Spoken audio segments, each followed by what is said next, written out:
Today we are looking at the rear seats and cargo area of this 2023 BMW X7 XDrive40i. Does the X7 have enough space and features to keep your whole family happy? Let's go ahead and find out. In a specific area. There is certainly a lot to talk about in the second row, so let's dive right into it.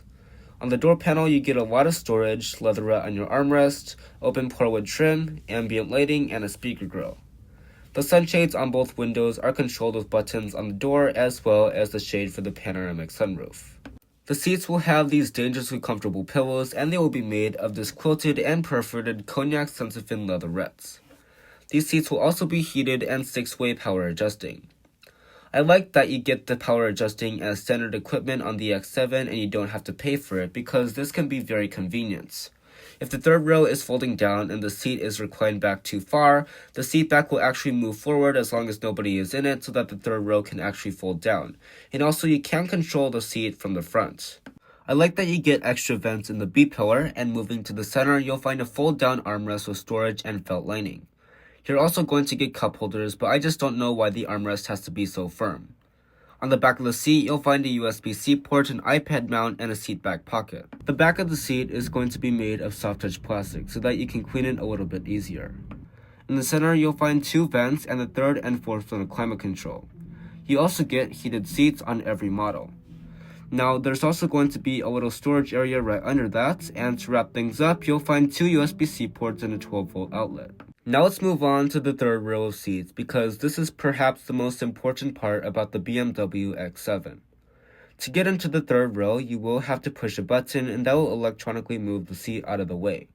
Yes, it can take a little while, but it is very convenient. In the third row, you get a lot of nice amenities. There is this leatherette armrest, some more leatherette trim, ambient lighting, a cup holder, and up top you're going to find a ceiling vent along with a nice and large window. In the middle, you'll find a 5th zone of climate control and heated seats.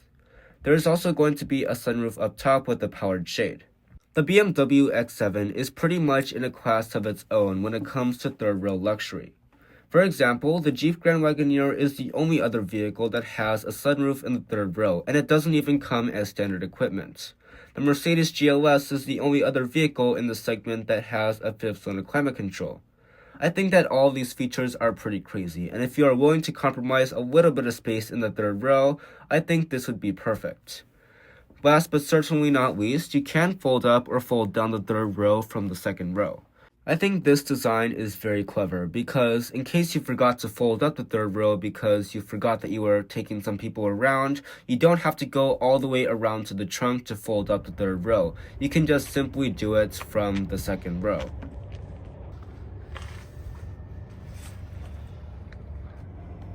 Another very important aspect of the BMW X7 is the cargo area, so let's dive right into that. Of course, in typical BMW fashion, you do get the clamshell opening tailgate, so you can use the bottom part as a bench, or you can also keep groceries from rolling out if you are parked on an incline. You can also lower the air suspension so that loading in cargo is a little bit easier. Underneath the floor, there's going to be a surprising amount of space. You can also get a space saver spare. I am just surprised at how far back it goes. You can push these buttons over there if you want to lower down the seats.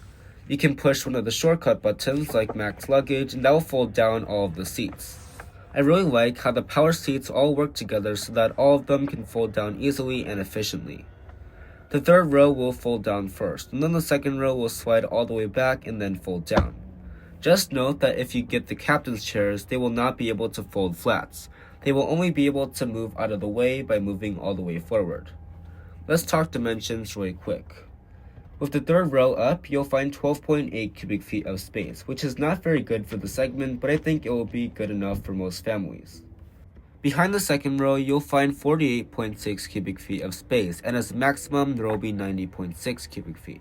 As you just saw, I clicked the max people button, so that is going to do the opposite of what the max luggage button does.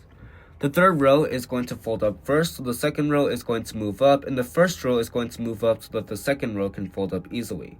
It's fascinating how all this works, and I think more brands should adopt this.